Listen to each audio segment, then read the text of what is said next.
Now the discussion on government resolution.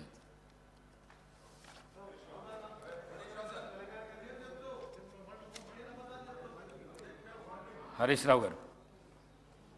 ధన్యవాదాలు అధ్యక్ష. మా రిక్వెస్ట్ ఒకటే ఉంటే అధ్యక్ష, మీకు లెటర్ కూడా ఇచ్చాం వ్రాతపూర్వకంగా. ప్రభుత్వము సత్యదూరమైనటువంటి ప్రజెంటేషన్ ఇచ్చారు. మేము కూడా ప్రజెంటేషన్ ఇవ్వడానికి, వాస్తవాలు వివరించడానికి సిద్ధంగా ఉన్నాము. మాకు కూడా ప్రజెంటేషన్కి అవకాశం ఇవ్వమని అడిగాం అధ్యక్ష. కానీ మాకు మీరు అవకాశం ఇవ్వకపోవడం ఇది దురదృష్టకరం. అధికార పక్షమైన ప్రతిపక్షమైన వాస్తవాలు ప్రజలకు తెలవాలంటే ఇద్దరు కూడా ప్రజెంటేషన్ ఇచ్చినప్పుడు వాస్తవాలు సభకు తెలుస్తాయి, సభ ద్వారా ప్రజలకు కూడా తెలిసే అవకాశం ఉంటుంది.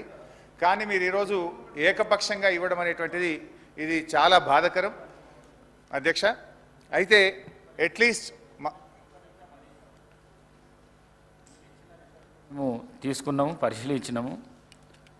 గతంలో శాసనసభలో జరిగిన ఆనవాయితీని మరియు శాసనసభ నిబంధనలను కులంకషంగా పరిశీలించి తగు నిర్ణయం తీసుకొని మీకు తెలియజేస్తామని కూడా చెప్పినాము.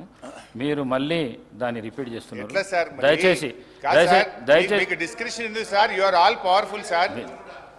Please sir, anyhow sir, మా యొక్క నిరసన తెలియజేస్తూ మొత్తానికైతే ఇది ఈరోజు శాసనసభలో ప్రాజెక్టులు కేఆర్ఎంబీకి అప్పచెప్పమని మేము తీర్మానాన్ని ప్రవేశపెడుతున్నామని ఈరోజు కాంగ్రెస్ పార్టీ ముందుకు రావడం అంటే డెఫినెట్గా ఇది తెలంగాణ ప్రజల విజయం, బీఆర్ఎస్ పార్టీ విజయం. మేము రేపు నల్లగొండలో సభ పెట్టినాం గనక ఇవాళ ముందు రోజే సభలో తీర్మానం పెట్టి వాళ్ళు చేసిన తప్పులను సవరించుకున్నందుకు ఒక నిమిషం వారు గౌరవ శాసనసభ్యులు నల్గొండకు వచ్చే ముందు కాబట్టి చెప్తున్నా అధ్యక్ష, నేను జగన్మోహన్ రెడ్డి గారు స్టేట్మెంట్ ఇచ్చిన తర్వాత జగన్మోహన్ రెడ్డి గారు అసెంబ్లీలో కేసీఆర్ ఒక అడుగు ముందుకేసి రాయలసీమ, ప్రకాశం, కృష్ణా, గుంటూరు అని చెప్పిన తర్వాత ఇంకా మీవేవో తప్పు చేసాం. జగన్మోహన్ రెడ్డి చెప్పిండు, గౌరవ ముఖ్యమంత్రి గారు చెప్పిండు. మీకు ఒకటే చెప్తున్నా అధ్యక్ష, మా గౌరవ మంత్రివారి ఉత్తమ్ కుమార్ రెడ్డి చెప్పాను, మీకు ఏమన్నా నల్గొండ కాదు కదా, నల్గొండ రావాలంటే మన 60 రోజుల కింద ఎన్నికలు 60 రోజుల కింద జరిగిన అధ్యక్ష. ఎంత చేసా అధ్యక్ష, ఎక్కడ కూడా బొటాబొటి డిపాయిడ్ తెచ్చినాక 11 సీట్లల్లో ప్రజలు చెప్పుతో కొట్టినట్టు ఒక్కొక్క ఎమ్మెల్యే 60-70 వేలతో గెలిచినంటే నల్గొండ జిల్లాని మోసం చేసిండు. నల్గొండ జిల్లాని మోసం చేసింది కాబట్టి ఆ విధమైన రిజల్ట్ ఇచ్చాను. ఇవాళ అధ్యక్ష, ఆ రోజు మా జిల్లాకు చెందిన మంత్రి ఉన్నట్టు దగ్గర 10 ఏళ్ళు ఇవాళ సభలో లేడు. అంటే మొఖం లేక జగదీష్ రెడ్డి గారి గౌరవ శాసనప్పుడు మొఖంలో లేడు. ఎందుకంటే కేసీఆర్, హరీష్ రావు, జగదీష్ రెడ్డి కలిసి మా జిల్లాని నాశనం చేసిండు. దక్షిణ తెలంగాణ నాశనం చేసి ఇవాళ మంచినీళ్ళు లేక అధ్యక్ష ట్యాంకర్లతోని ఇవాళ మళ్ళా ఫ్లోరైడ్ నీళ్ళు తీసుకొచ్చే అధ్యక్ష మాది 2004లో కాంగ్రెస్ ప్రభుత్వం వచ్చినప్పుడు సాగర్కి వెళ్ళి తీసుకొచ్చి కృష్ణా వాటర్ తాగిన వాళ్ళు ఇవాళ వీళ్ళ పుణ్యమా అని వ్యవసాయం మర్చిపోండి. తాగటానికి నీళ్ళు లేక ఫ్లోరైడ్ నీళ్ళు తాగుతాం అధ్యక్ష. అందుకనే క్షమాపణ చెప్పాలి. ఇదే కేసీఆర్ గారు బయలుదేరే ముందు ముక్కు నేలకు రాసి నల్గొండ జిల్లాలో ఎంటర్ చేయాలని చెప్పి అదే మరొకసారి చెప్తున్నా. మీరు జగన్మోహన్ రెడ్డి గారు స్టేట్మెంట్ తీసిన తర్వాత మీ తలకాయ ఎడబెట్టుకుంటారు. జగన్మోహన్ రెడ్డి గారు స్టేట్మెంట్ ఇల్లే, జగన్మోహన్ రెడ్డి స్టేట్మెంట్ ఇల్లదా మినిస్టర్ గారు మధ్య అధ్యక్ష. మా పల్లా రాజరెడ్డి గారు ఒకసారి అధ్యక్ష, పల్లా రాజరెడ్డి గారు గౌరవ శాసనసభ్యులు మా ఉత్తమ్ కుమార్ రెడ్డి గారు మాట్లాడుతున్నప్పుడు ఆయన ప్రాజెక్టు గురించి మాట్లాడేక్ష, ఆయనకి ఏం సంబంధం అధ్యక్ష? ఆ ప్రాజెక్టులో 2014 రాజకీయాలు లేడు, ఒక ఇంజనీరింగ్ కాలేజీలో మేనేజరు, ఆయనకి అధ్యక్ష ప్రాజెక్టు గురించి ఆయన మధ్యలో మాట్లాడతాడు. అందుకని చెప్తున్నాం అధ్యక్ష, మళ్ళీ డిమాండ్ చేస్తున్నాం, క్షమాపణ కాదు, తల తిరిగి నల్గొండ జిల్లా ప్రజలు నల్గొండ జిల్లా పెట్టే కాలు పెట్టి అర్హత కూడా లేదని చెప్పి కేసీఆర్ గారికి మరొకసారి హెచ్చరిక చేస్తున్నాం. హరీష్ రావు గారు ప్లీజ్ సార్. ఇప్పుడు స్పీకర్ సార్, రాహుల్ గాంధీని కూడా అమేథీలో చెప్పుతో కొట్టినట్టే మరి. ఎందుకంటే ఇవాళ కోమటిరెడ్డి వెంకటరెడ్డి గారు బరాబర్ ఏమంటావు? హరీష్ రావు గారు ప్లీజ్ ప్లీజ్ ప్లీజ్. సార్ ఒక రిక్వెస్ట్, స్పీకర్ గారితో నా రిక్వెస్ట్ ఏంటంటే కోమటిరెడ్డి వెంకటరెడ్డి గారు మాట్లాడినటువంటి వ్యాఖ్యలు ఆయన విత్డ్రా చేసుకోవాలి, బేషరతుగా క్షమాపణ చెప్పాలి, లేదంటే మీరైనా దాన్ని సభ యొక్క రికార్డుల నుంచి తొలగించాలి. అప్పటిదాకా నేను మాట్లాడాం సార్.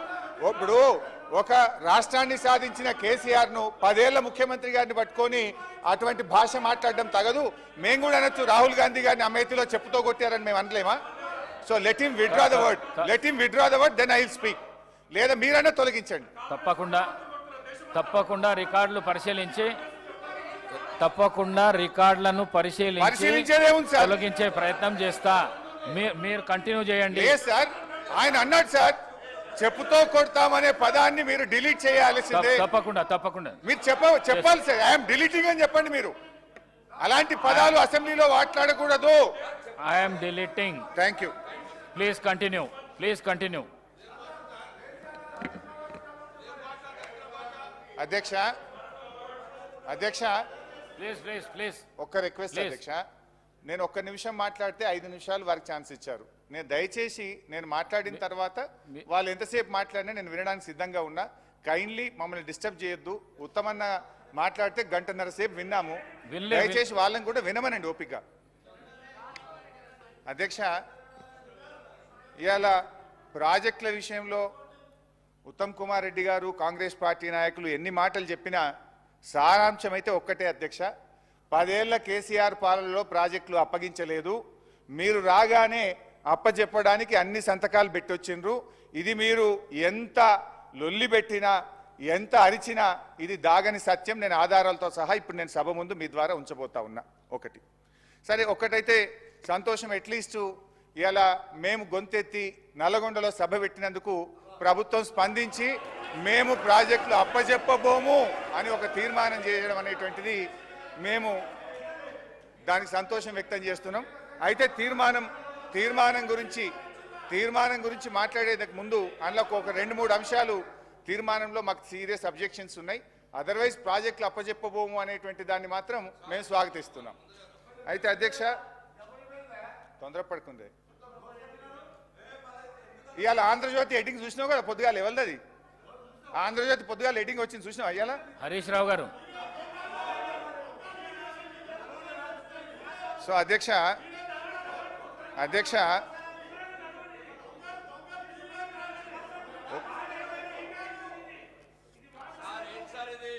సార్, ఈ రన్నింగ్ కామెంటరీలు ఆపమానండి సార్ కొద్దిగా.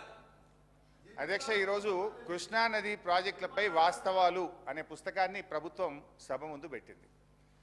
దీన్ని వాస్తవాలు అనేదానికంటే అవాస్తవాలు అని పేరు పెడితే కరెక్ట్గా ఉండేదేమో.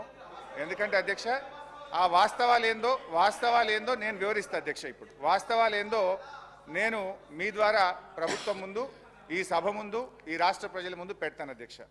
పేజ్ నెంబర్ 1లో ఈ పుస్తకంలో కేంద్ర జలశక్తి అధ్యక్షతన 6/10/2020 జరిగిన 2వ అపెక్స్ కమిటీ సమావేశం జరిగింది. ఈ సమావేశంలో ప్రాజెక్టులు అప్పజెప్పే విషయాన్ని ఆనాటి మా ప్రభుత్వం ఒప్పుకున్నది అని చెప్పి ఇందులో చెప్పారు అధ్యక్ష. I will read out the second apex committee minutes of the meeting అధ్యక్ష. మేము 2వ అపెక్స్ కమిటీ మీటింగ్లో కేసీఆర్ గారు హాజరై ఈ ప్రాజెక్టులు అప్పజెప్పడానికి ఒప్పుకున్నారని చెప్పి ఈ పుస్తకంలో వాస్తవాల కింద రాశారు. బట్ కేసీఆర్ గారు ఏమన్నారు? ఇది మినిట్స్ ఆఫ్ ద మీటింగ్, ఇది నాది కాదు, ఢిల్లీ నుంచి కేంద్ర ప్రభుత్వం, గవర్నమెంట్ ఆఫ్ ఇండియా ఇచ్చిన మినిట్స్ అధ్యక్ష.